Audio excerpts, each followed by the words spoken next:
বিৰোধী ঐক্যমঞ্চৰ প্ৰসংগত প্ৰশ্ন কৰিলে জাঙুৰ খাই উঠে সাংসদ ৰকিবুল হুছেইন। বঙাইগাঁও জিলাৰ অভয়পুৰীৰ ৰাজীৱ ভৱনত কালি কংগ্ৰেছৰ এক কৰ্মী সভাত উপস্থিত থাকে সাংসদ ৰকিবুল হুছেইন। সভাৰ শেষত সাংবাদিকে কৰা প্ৰশ্নত অস্বস্তিত পৰি বিজেপি এজিপি মিত্ৰতা থকা স্বত্তেও পঞ্চায়ত নিৰ্বাচনত পৃথকে পৃথকে নিৰ্বাচন খেলা প্ৰসংগ উল্লেখ কৰি প্ৰশ্নটোৰ পৰা ফালৰি কাটে। মুখ্যমন্ত্ৰী হিমন্ত বিশ্ব শৰ্মাই অসম আৰক্ষীৰ গৰিমাত কালিমা সানিছে আৰু তেওঁ কয় যে 0.1% আৰক্ষীৰ গৰিমা অটুট ৰাখিছে। তাৰ বিপৰীতে একাংশ আৰক্ষীৰ ব্যৱহাৰ নিন্দনীয়। অভয়পুৰীৰ পৰা আজিজুল ইছলামৰ ৰিপৰ্ট, অৰুণোদয় আছাম। পঞ্চায়ত নিৰ্বাচন বিৰোধী ঐক্যৰ অবিহনে পঞ্চায়ত নিৰ্বাচনত কংগ্ৰেছে কি কৰিব পাৰে? আপোনালোকে আমাক ইয়াত পাই জপতিয়াই পেলাই সুধিছে। এজিপি বিজেপিৰ এলায়েন্স চৰকাৰ আছে। এতিয়া আপোনাৰ নিৰ্বাচনৰ সময়ত চবতে বেলেগে খেলিছে। সেইটো কথা একো নকয় আপোনালোকে। আমাক ওচৰত পাই পেলাই ধৰে। হিমন্ত বিশ্ব শৰ্মাক ধৰি সুধিব আপুনি কোন চেনেলৰ, আপোনালোকে মালিকক কৈ দিম কিয় এনেকৈ সুধিছে। আপোনাৰ তাত ট্ৰেইনিং আছেনে নাই আমিতো ক'ব নোৱাৰোঁ আপোনালোকক।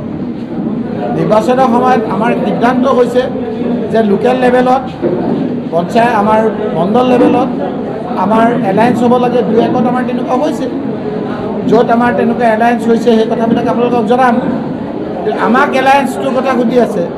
বিজেপি এজিপি এলায়েন্সটো আপোনাৰ এক চৰকাৰ চলি আছে। পঞ্চায়ত নিৰ্বাচনৰ সময়ত তেওঁলোকে বেলেগে প্ৰতিদ্বন্দ্বিতা কৰিছে। এজিপিয়ে কৈ আছে বিজেপি বেয়া, আমাক ভোট দিয়ক। বিজেপিয়ে কৈ আছে এজিপি বেয়া, আমাক ভোট দিয়ক। সেই বিষয়ে আপোনালোকে নিমাত নিকাল। ছাৰ, পঞ্চায়ত নিৰ্বাচনৰ পূৰ্বে কংগ্ৰেছ কৰ্মীৰ ঘৰত আৰক্ষী অভিযান চলিছে, পুলিচৰ এটা অভিযান চলিছে আৰু বিজেপিক লগ কৰিব যাওয়াৰ সময়তো একাংশ কমিটিৰ নেতাক ব্যৱহাৰৰ সন্মুখীন হ'বলগীয়া হৈছে। এই সন্দৰ্ভত আমি কি ক'ব? এইটো নিশ্চয়কৈ আজি হিমন্ত বিশ্ব শৰ্মা ডাঙৰীয়াই গোটেই অসমৰ পুলিচৰ যিটো আভিজাত্য, যিটো আপোনাৰ এটা সুনাম, সেই সুনামত কালিমা সানিছে। আমাৰো চৰকাৰ আছিল, তৰুণ গগৈ ডাঙৰীয়া মুখ্যমন্ত্ৰী আছিল আৰু আমি কেইবাবছৰ মন্ত্ৰী আছিলোঁ। কোনোদিন আৰক্ষীয়ে বেআইনীভাৱে কোৱা মন্ত্ৰীয়ে MLAৰ কথা শুনা নাছিল। তেওঁলোকে কৈছিল যে অসম পুলিচৰ এটা ঐতিহ্য আছে, তেওঁলোকে কৈছিল অসম পুলিচৰ এটা আভিজাত্য আছে, অসম পুলিচৰ ভাৰতবৰ্ষৰ অন্য পুলিচৰ এটা সুনাম আছে।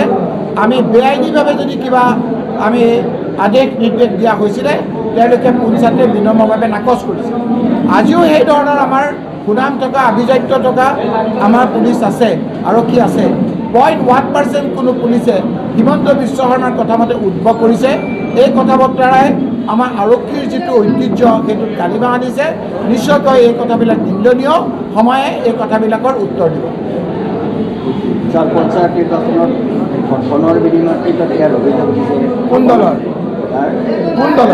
কংগ্ৰেছ। কি ক'লে? ধনৰ বিনিময়ত টিকট দিয়াৰ অভিযোগ দিছে। এবাৰ আপোনালোকে কয় যে কংগ্ৰেছত প্ৰাৰ্থীয়ে নাই।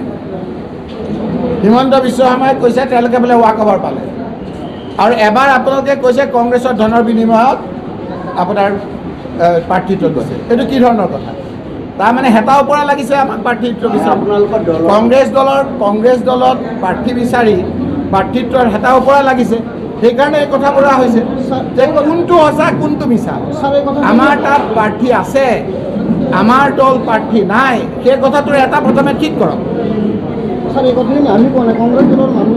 ময়ো কংগ্ৰেছ দলৰ হৈ কৈ আছোঁ যে আজি আপোনালোকে এটা কথা কওক যে হয় কংগ্ৰেছ আজি শক্তিশালী, কংগ্ৰেছত প্ৰাৰ্থী হিচাপে প্ৰাৰ্থীত্ব বিচাৰি হেতা ওপৰা লাগিছে, তাৰ কাৰণে নোপোৱা প্ৰাৰ্থীসকলে এনেকৈ ধৰণৰ অভিযোগ আহিছে। তেতিয়াহে উত্তৰ দিম। এবাৰ একেখিনি আপোনাৰ সাংবাদিকৰে এজনে কয় যে মুখ্যমন্ত্ৰীয়ে কৈছে কংগ্ৰেছ নায়েই,